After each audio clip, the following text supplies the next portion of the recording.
따라합시다. 원수를 사랑하라. 주제가 참 힘이 듭니다. 왜냐하면 원수가 없는 사람이 없어요. 그렇죠? 모든 사람들에게 원수 한 마디는 다 있어요. 저도 그렇고 여러분들도 그렇고 참 쉽지 않은 본문입니다. 그런데 이 본문은 산상수훈의 핵심이에요. 산상수훈이 5장에서 7장인 줄 다 아시죠? 그 7장의 핵심이 뭘까요? 오늘 우리가 읽은 이 본문이에요.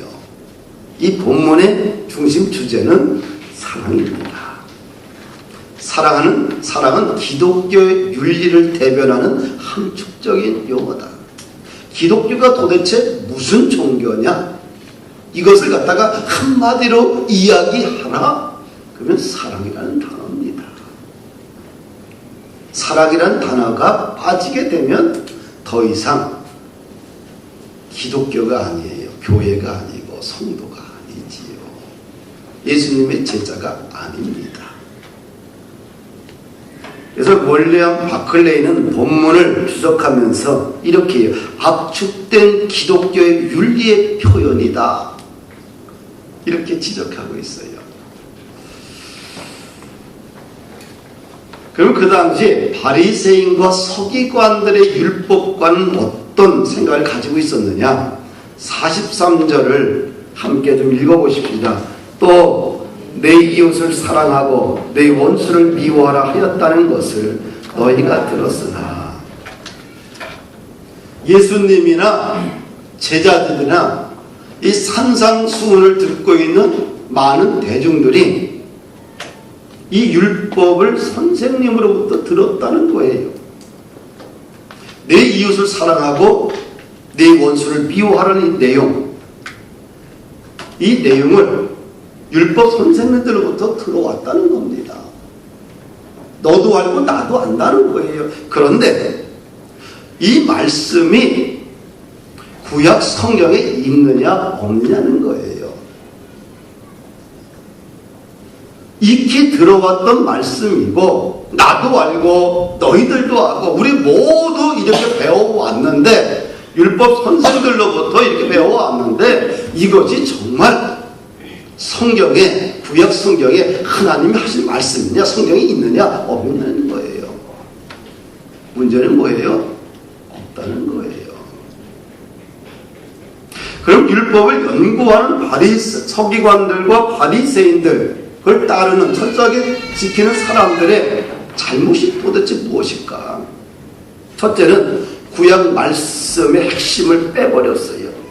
내 이웃을 사랑하라는 말씀은 구약성경 레위기 19장 18절의 말씀을 인용한 것입니다. 원수를 갚지 말며 동포를 원망하지 말며 내 이웃을 사랑하기를 내 자신과 같이 사랑하라. 나는 여호와니라. 그런데 문제가 어디 있습니까? 구약 성경은 내 이웃을 사랑하기를 내 몸같이, 내 자신과 같이 사랑하라. 이렇게 하나님께서 가르쳐 주셨는데, 종교인들은 이웃을 사랑하라는 이 단어만 가지고 오고 내 자신과 같이 사랑하라는 말은 싹 빼버렸어요. 삭제해버렸습니다. 왜 그토록 구약의 율법에 있어서 문자적으로 그대로 연구하는 사람들이 하나님의 핵심적인 말씀을 빼버렸을까? 가장 중요한 사랑의 원리를 왜 빼버렸을까? 잊어버려서 있을까? 중요하다고 생각하지 않았어 그들이 빼버렸을까? 자기 자신처럼 사랑하라는 말이 그 하나님의 말씀을 지키기 싫어서 거부한 것이죠.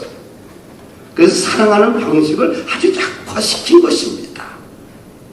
말씀대로 살기 싫으니까, 지키는 것이 힘들으니까, 지키자고 하니까 자신의 자존심에 상처를 입기 때문에 의도적으로 말씀을 빼버렸어요. 서기관들은 어떤 사람들이 밥 먹고 율법을 연구하는 사람들입니다. 그것이 직업이에요. 그런데 구약의 그 좋은 말씀, 하나님의 말씀을 갖다가 빼버린다는 것은 상식적으로 납득이 안 되죠. 알지요. 왜 빼버렸을까요? 지키기 싫으니까, 지키려니까 자존심의 상처를 받으니까, 힘드니까, 내 것을 내려놔야 되고, 내 교만도, 내 아집도, 고집도 다 내려놔야 되니까 빼버린 거예요. 이것을 우리는 뭐라고 해요? 타락이라고 이야기하지요. 성경의 말씀을 의도적으로 약화시키거나 지키기 어렵다고 해서 말씀을 그대로 순종하지 않고 은근슬쩍 빼버립니다. 손해를 보기 때문에 그런 생각이 들면 은근슬쩍 그 말씀을 내려놓게 되지요. 이런 유혹들을 많이 받을 수밖에 없습니다. 이건 바른 자세가 아니지요. 그렇죠? 바른 자세가 아니에요. 두 번째는 율법사들의 또 한 가지 나쁜 점이 있습니다. 또 한 가지 나쁜 점은 뭐냐면 내 원수를 미워하라는 내용을 첨가했어요. 그래서 가르쳐 줬습니다. 구약 성경 어떤 곳에도 내 원수를 미워하라는 말씀이 없어요. 근데 당시에 율법사들은 하나님의 말씀이 아니라 내가 보면 자신의 복음을 만들어서 가르쳐줬지요. 잘못된 내용입니다. 거짓 내용입니다. 그런데 거짓말이 진짜 하나님의 말씀으로 시간이 흐르면서 둔갑해버렸어요. 내 원수를 미워하라. 아, 하나님이 가르쳐주신 말씀이야. 세월이 흐르면서 거짓 말씀이 진짜 말씀으로 둔갑해버렸지요.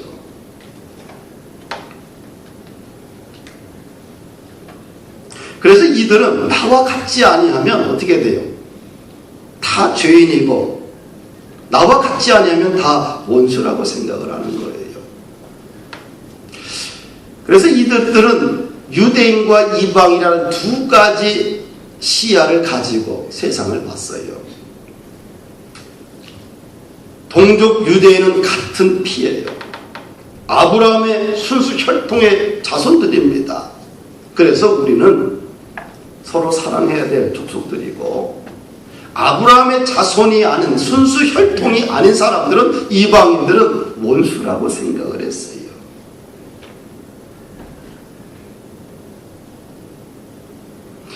그래서 율법사들이 내가복음을 넣어 가르침으로 인해서 유대 사회가 공동체가 안정된 사회가 되지 않고 기본적인 국률함과 또 은혜가 사라지고 증오와 의심이 가득 찬 그런 냉혈한 사회로 그들이 만들어버렸어요. 세상을 볼 때 이들은 나와 함께해야 될 사람, 이들은 우리들이 버려야 될 사람. 이 여야가 그렇잖아요. 천국이 어떻게 여와 야가 어떻게 그렇게 똑같은 사안을 가지고 이렇게 첨예한 갈등을 일으키고 국가의 발목을 잡고 국민들을 갖다가 힘들게 합니까? 너는 내 편, 저 사람은 다른 사람 편. 그럼 편가르게 하는 거예요. 거기에는 정치적인 논리밖에 없어요. 국민이 없지요. 국가의 미래가 안 보여요. 그러니까 어떻게 돼요? 결국 이 사회를 국회가 파행을 통해서 이 사회의 발목을 잡아버리고 있는 거죠. 국가의 질서 자체를 갖다가 훼손시키고 있지요. 국가의 질서를 지키라고 뽑아놨는데, 그래서 입법 활동하라고 뽑아놨는데 국가의 질서를 갖다가 파괴하고 네 편 내 편을 갈라서 정쟁 싸움이라 일었고 똑같죠. 그러니까 국민들이 힘들죠. 매일 그냥 TV 보면 뉴스 보면 맨날 똑같은 신문 맨날 똑같은 논쟁이에요. 실물 날 정도입니다. 바로 유대 사회가 그랬어요. 원수는 누구냐? 원수를 미워하라. 혈통 순수주의에 의해서 유대인들은 아브라함의 자손 유대인들은 우리 편, 나머지는 이방인. 그러니 사회가 어떻게 됐어요? 갈등 속에서 사회가 갈등 속에서, 아집 속에서 서로 튕겨나가고 싸우고 증오 반복이 있을 수밖에 없지요. 세 번째, 이들의 삶 속에 또 하나 나타난 것이 뭐냐면, 이들은 선한 이스라엘 사람과 악한 이스라엘 사람으로 나누었다는 거예요. 선한 이스라엘 사람들은 누구냐? 바로 서기관과 바리새인과 사두개인, 이런 집단이고요. 악한 이스라엘 사람들은 누구냐? 유대인이지만 배교한 사람들, 또 세리들, 또 율법을 알지 못하는 선민들, 이렇게 같은 동족 사회 속에서도 분류를 해버렸어요. 그래서 유대 사회 속에서도 끊임없는 집단 간의 싸움과 증오와 갈등과 편견이 존재하게 되었지요. 이러한 장벽 가운데, 갈등 가운데 심화된 사회 속에 예수님께서 오신 거예요. 하나님 나라의 의의 율법을 가지고. 할렐루야. 예수님의 이 짐은 그들에게 아주 혁명과 같습니다. 기득권을 가지고 있던 계층들에게는 도전과 저항처럼 비추어지죠. 그래서 예수님은 장벽과 울타리로 가득 채워진 그 사회에 하나님의 의의 법, 사랑의 법을 전파하러 오신 것이지요. 그래서 예수님은 이 사랑의 법, 이 예수님의 사랑의 법은 인종과 파당과 민족과 나이와 성별을 뛰어넘어 하나가 되는 천국 공동체를 만드신 것이죠. 예수님은 이 편견과 장벽과 오해의 벽을 허물러 오셨어요. 그래서 대제사장인 예수님께서 십자가에 운명하실 때에 지성소와 성소 사이에 서 있던 휘장이 위에서 아래까지 쫙 갈라졌습니다. 예수님은 이 땅에 막혀있던 벽을 허물러 오셨어요. 할렐루야. 그런데 종교인이 되면 없던 벽을 만들어서 서로 간의 담을 점점 높이 쌓아갑니다. 이 사람은 내 성격과 맞지 않기 때문에, 저 사람은 좀 이기적이기 때문에, 저 사람은 지적으로 좀 떨어지기 때문에, 저 사람은 좀 더 못 살기 때문에, 이런저런 이유로 편견과 오해와 교만의 장벽을 만들어 놓고 있어요. 예수님은 가난한 자와 또 부자와 병든자와 건강한 자와 또 이 종교와 저 종교의 모든 사람들의 갈등의 벽을 다 허물러 오셨는데, 좀 예수를 믿다 보면, 종교인이 되면 오히려 이런 장벽을, 없던 장벽을 점점 더 많이 만들어가고 있다는 거예요. 예수님은 장벽을 무너뜨리기 위해서 십자가에 죽었는데 오늘 우리들은 장벽을 만들지 못해서 아우성칩니다. 좀 아이러니하지요. 참 역설적입니다. 요즘 현대인들은 한번 원수를 맺으면 죽을 때까지 안 봅니다. 죽을 때까지 미워해요. 날마다 십자가의 사랑을 말하지만 그 사랑은 나에게 잘해주는 사람, 나의 마음에 맞는 사람에게만 통하는 진리이지, 나와 관계없고 나와 갈등이 있고 나와 원수가 맺는 사람에게는 통하지 않는 진리입니다. 이것이 오늘 우리들의 마음이라고 한다면 십자가의 사랑을 깊이 있게 경험하지 못했기 때문입니다. 십자가의 사랑이 너무 약하기 때문에 그래요. 오늘 우리 사회를 치유하는 힘은 십자가의 원리가 작동돼야 돼요. 이것이 복음입니다. 이 복음은 십자가의 원리가 작동돼야 돼요. 십자가의 원리는 뭡니까? 장벽을 허물어 버리는 거예요. 갈등의 벽을 허물어 버리는 거예요. 이 십자가의 복음이 작동될 때 교회는 진정한 교회가 되는 거예요. 할렐루야. 사랑이 없이는 모든 것이 무익하다고 고린도서 13장에 말합니다. 내가 사랑의 방언과 천사의 말을 할지라도 사랑이 없으면 소리나는 무리와 꽹과리가 되고, 내가 예언하는 능력이 있어 모든 비밀과 모든 지식을 알고 또 산을 옮길 만한 모든 믿음이 있을지라도 사랑이 없으면 내가 아무것도 아니요, 내가 내게 있는 모든 것으로 구제하고 또 내 몸을 불사르게 내어 줄지라도 사랑이 없으면 내게 아무 유익이 없느니라. 결국 사랑에만이 모든 장벽과 이런 갈등의 벽들과 이런 것들을 허물 수 있는 힘이 있는 거예요. 할렐루야. 이것을 하기 위해서 예수님이 하늘을 버리고 이 땅에 오신 것이지요. 어쩌면 유대 사회의 그 아픔처럼, 파당처럼 오늘 한국 사회가 어쩌면 거리 똑같은지 모릅니다. 예수님이 유대 사회에 왔을 때 한국 사회처럼 그렇게 혼란스럽고 갈등 관계, 계층 간의 심한 문제, 또 사람들 사이의 반복과 아픔과 상처로 뒤범벅된 사회 속에서 예수님은 사랑의 법을 가지고 하나님의 의의 원칙을 가지고 그들에게 새로운 율법을 설명하고 있는 거예요. 우리 44절 예수님의 새로운 법을 한번 함께 읽어보십시다. 시작.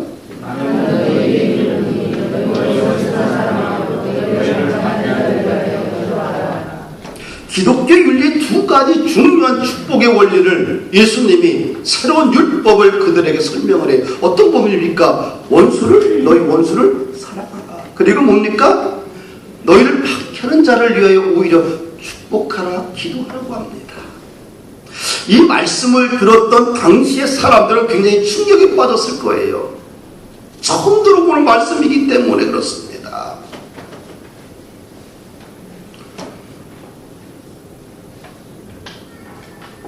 원수를 사랑하라.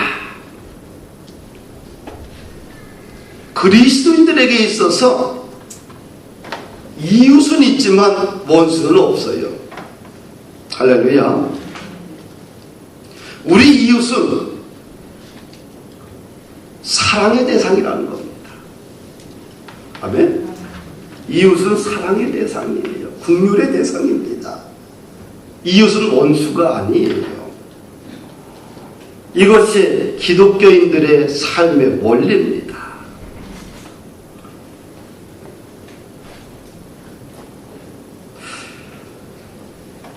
우리가 미워했던 사람들이 있잖아요. 아주 싫어했던 사람들. 아주 미워 죽겠어 하다가 그만 보면 분노가 팍팍 끓어. 그런데 어떻게 돼요? 조금 시간이 지나서 다른 시각으로 이렇게 보면 정면을 볼 때는 아주 죽일 놈이고 못된 놈이고, 그런데 잠깐 비켜서 이렇게 보면 어떻게 돼요? 그 사람이 참 불쌍한 사람이구나를 우리는 금방 이해하게 돼요. 조금만 시각을 다른 관점에서만 보게 되면 그렇게 원수 같은 놈이고 그렇게 못된 놈이고 이 땅에서 없어져야 될 존재고 저게 죽어야 되는데 당장 급사해야 되는데 조금만 시각을 옆으로만 살짝 돌려보면 어떻게 돼요? 아유, 선하의 불쌍한 사람이구나. 그렇게 느끼게 됩니다.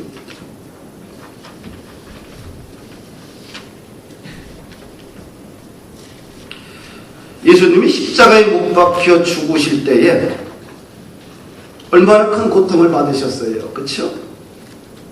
얼굴에 침을 뱉고 조롱하고 비웃고 옷을 벗기고 그 다음에 40의 감암매를 맞아서 온몸이 만시창게 되고, 또 십자가에서는 두 손과 두 발에 쇠못이 박히고 옆에는 창고리를 찍어서 물과 피를 다 쏟으시고 머리에는 가시 멸류관을 씌워서 국물로 갖고 머릿속에 가시가 박히는 고통 속에 있을 때에 십자가 위에서 예수님이 자신을 향해서 그렇게 저주하고 욕을 하고 조롱하는 사람들을 향하여서 저주하지 않고 오히려 그들을 향하여 기도합니다. 주여, 저들의 죄를 용서하여 주시옵소서. 지금 저들이 하고 있는 것이 무엇인지 알지 못합니다.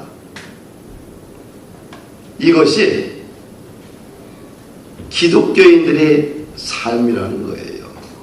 너희 원수를 사랑하라. 예수님이 그렇게 사셨어요.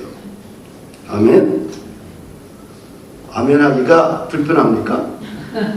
그러면 아직도 멀었다는 거예요.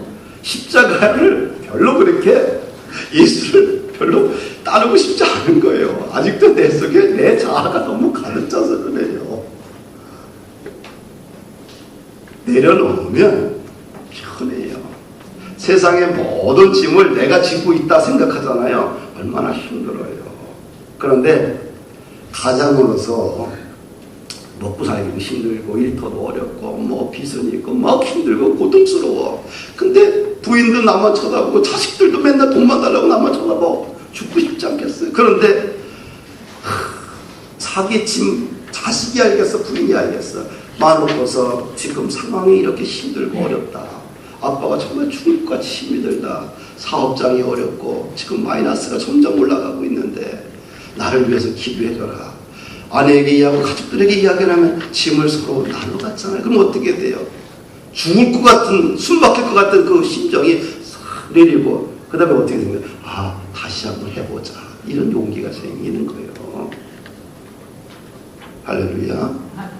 내 힘으로 안 되지만 우리가 그렇다 내 용기와 내 힘과 내 자존심이 허락하지 않는다고 해서 하나님의 십자가의 복음을 버려버려서 되겠어? 안 되지요. 그것처럼 어리석은 게 어디 있어요. 우리나라의 성자였던 손양원 목사님이 계세요. 일제시대 때 천황 황제에게 참배를 하면서 하지 않는다는 이유로 많은 옥고를 치릅니다. 해방 후 나병 환자를 위해서 여수 애양원에서 목회를 해요.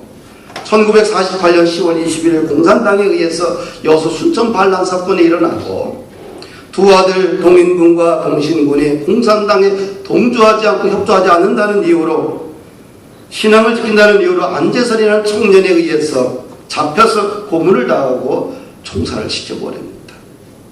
국군에 의해서 여수 순천 반란 사건을 지잡하고 나서 안재선이 체포를 내어 총살을 당할 위기에 처했습니다. 손양원 목사님이 자기 아들을 죽인 이 사람을 위해서 구명운동을 해요. 그리고 호적을 갖다가 이름을 손재선이라고 바꿔서 자기 호적에 등록을 합니다. 그 손양원 목사님은 1950년 6월 25일 6.25 사변 때 나 환자를 두고 피난할 수가 없어서 그해 9월 13일 공산당에 체포당하고 28일날 여수에 가까운 밑병 가수원에서 총사령을 당합니다. 우리나라에 이렇게 예수님처럼 성자다운 목사님이 계셨어요. 또 이런 분들이 참 많이 있어요. 얼마나 큰 신앙의 유산인지 모릅니다. 나만 십자가의 복음을 갖다가 지킨다고 생각하지 마세요. 이 2000년의 기독교 역사 속에서 수많은 믿음의 사람, 하나님을 사랑하고 예수님을 사랑하는 사람은 얼마나 많은 사람들이 십자가의 복음을 지켜낼지 몰라요. 손양원 목사님은 용서의 복음, 사랑의 복음이 충만하게 그의 삶 속에서 실현했습니다. 원수까지도 아들로 품는 기독교의 원리 정신을 그가 보여주셨죠. 이것이 기독교의 힘이고 기독교가 존재할 이유입니다. 기독교는 사랑의 십자가로 세워지는 것이죠. 기독교를 잘못 알고 돈과 권력으로 세워진다고 세상적인 시각을 바라보게 되면 그런 분들은 아주 멀었어요. 영적인 세계를 몰라서 그래요. 육적인 세계, 세상적인 가치관을 보게 되면 돈과 권력으로 세워지는 것 같지만 하나님의 교회는, 하나님의 나라는 십자가로, 사랑의 십자가로 세워지는 것입니다. 오늘날 기독교가 아주 천박해져 가고 있어요. 십자가의 사랑은 온데간데없고 오직 자기의 의만 강합니다. 자기 주장만 중요하게 생각합니다. 자기와 생각이 다르면 무조건 분노하고 싸우고 갈등으로 번져가요. 타협이 없지요. 이해가 안 됩니다. 천박한 기독교인으로 전락해가고 있어요. 송사 사건이 가장 많은 데가 어딘 줄 알아요? 교회입니다. 이는 이로 생명은 생명으로 눈은 눈으로 싸우며 분노하는 기독교로 한국 기독교가 전락해가고 있어요. 이것은 기독교의 본질이 아니라는 겁니다. 착각해서는 안 돼요. 성경은 이는 이로 눈은 눈으로 귀는 귀로 똑같이 대갚아주라고 이야기하지 않았어요. 이것을 닮아가게 되면 천박한 기독교인이 되어버려요. 사람이 천박한 사람이 있잖아요. 천박한 사람 보면 어때요? 같이 사귀고 싶어요? 안 사귀고 싶어. 그 사람과 밥도 먹기 싫어. 천박한 사람하고는. 그런데 고귀한 사람, 성숙한 사람, 그런 사람은 어떻게 돼요? 함께 하고 싶어요. 그 사람은 하루 종일 함께 놀고 싶어요. 이야기하고 싶어요. 옆에 있기만 해도 행복해요. 우리가 천박한 그리스도인이 되어서는 안 돼요. 성숙한 십자가의 사랑을 가지고 있는 하나님 나라의 제자로 되어야 됩니다.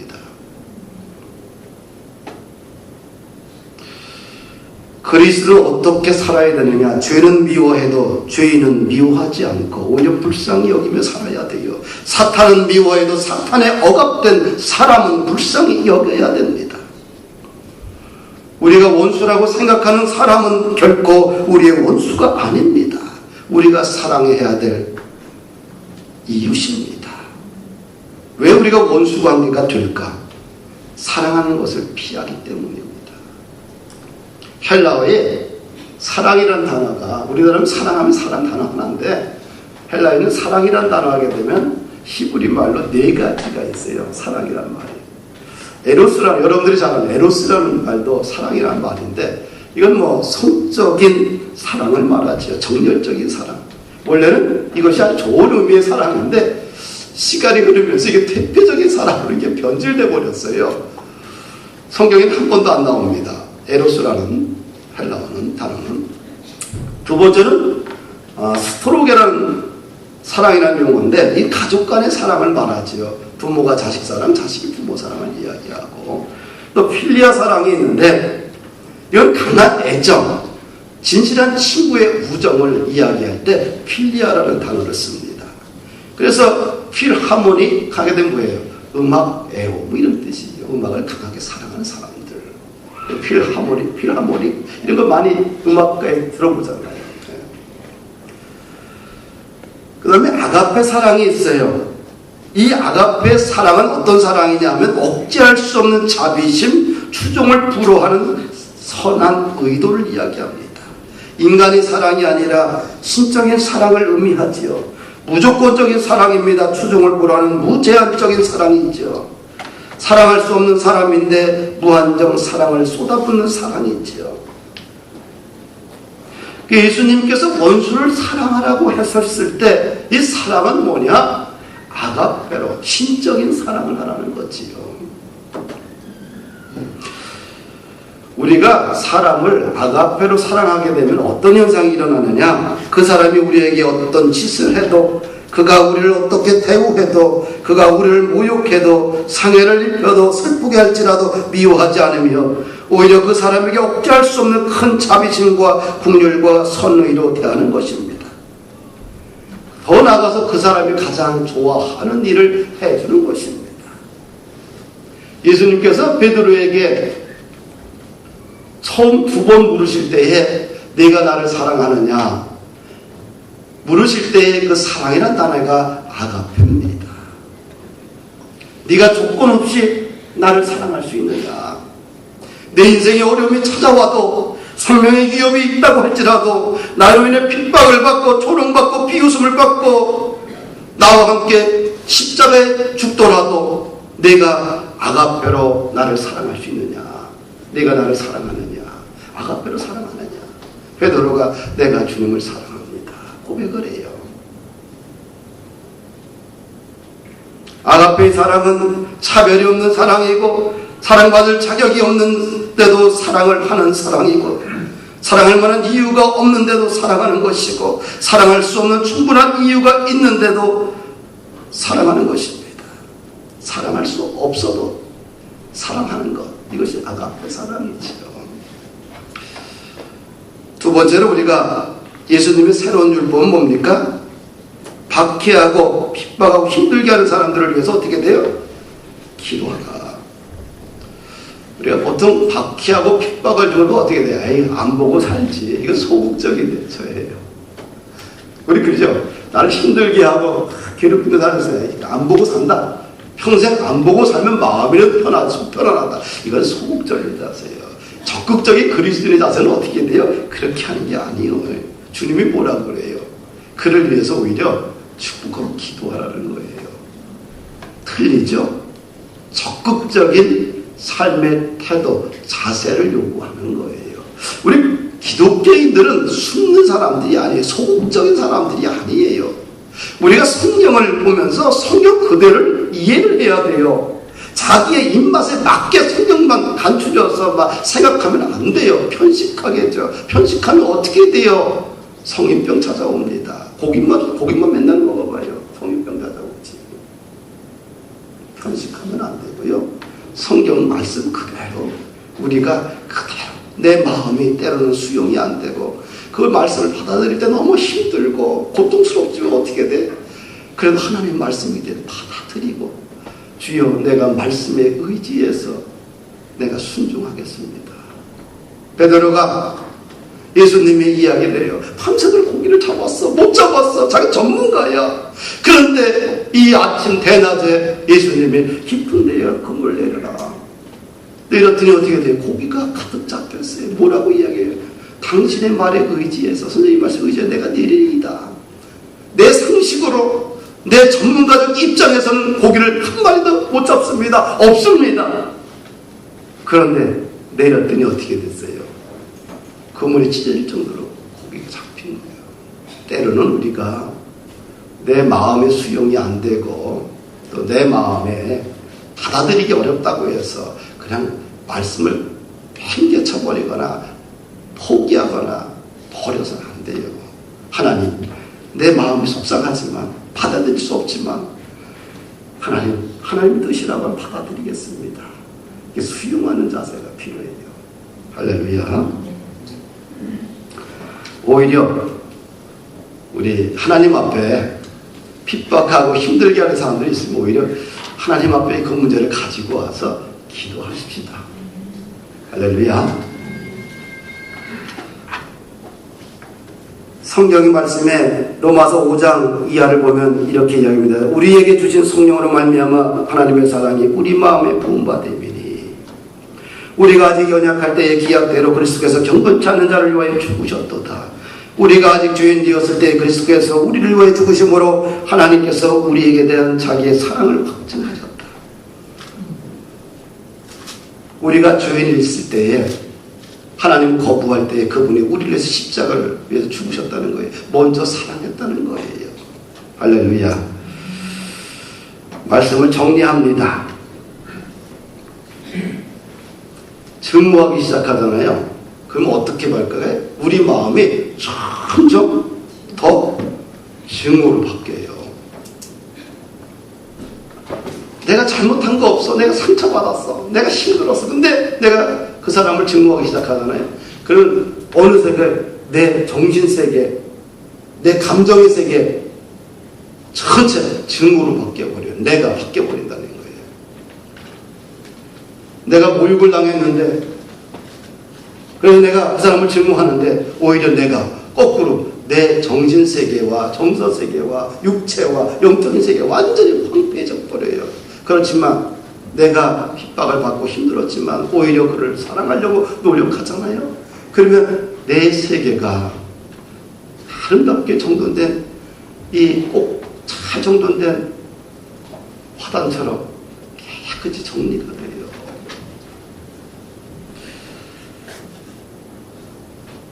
사랑하는 여러분들, 선택은 우리가 해야 돼요. 말씀을 정리합니다. 복음은 사랑의 선로 위로 흘러갑니다. 기차는 기차의 선로를 따라가요. 기독교는 뭡니까? 사랑이란 선로 위에 흘러가게 돼 있어요. 이것이 기독교입니다. 인간에게 5가지 복음이 있다고 그래요. 마태, 마가, 누가, 요한 복음이 있지만 우리에게 한 가지 복음이 더 있는데 내가 쓴 복음이 더 하나 있다고 그래요. 내가 써가는 복음은 어떤 복음일까? 십자가의 사랑의 복음이 되어야 된다는 겁니다. 내가 알고 있고 체험했고 경험했고 나와 동행하는 예수 그리스도의 사랑과 은혜를 실천하면서 느꼈던 감정과 감동의 간증을 이야기를 써가는 것, 이것이 5번째 복음이라고 합니다. 이제는 우리가 세상을 향해서 십자가의 복음을, 그 사랑을 보여줄 때입니다. 예수님이 우리가 죄인이었을 때 그분이 하늘을 버리고 이 땅에 와서 십자가의 죽으심으로 자기의 사랑을 확증한 것처럼 이제는 우리가 세상을 향해서 기독교의 본질, 십자가의 복음을 작동시켜야 돼요. 우리가 그 사랑을 보여줄 때에 많은 사람들이 하나님의 독생자 예수 그리스도를 믿게 될 것입니다. 할렐루야. 한 주간 원수를 사랑하고, 그렇죠? 핍박하는 자를 위해서 오히려 기도할 수 있는 그런 시간이 되기를 바라고요. 또 추석이 나가오게 되면 가족 간의 갈등 문제들이 심화됩니다. 옛날에는 모이는 것이 참 행복했는데 요즘 모이면 싸워요. 우리 본푸른교회 성도들은 가족 간에 모였을 때 십자가의 사랑의 원리가 잘 작동하여 우리를 통해서 독생자 예수 그리스도의 모습을 그들이 보는 그런 감격이 있기를 예수 그리스도 이름으로 부탁을 드립니다.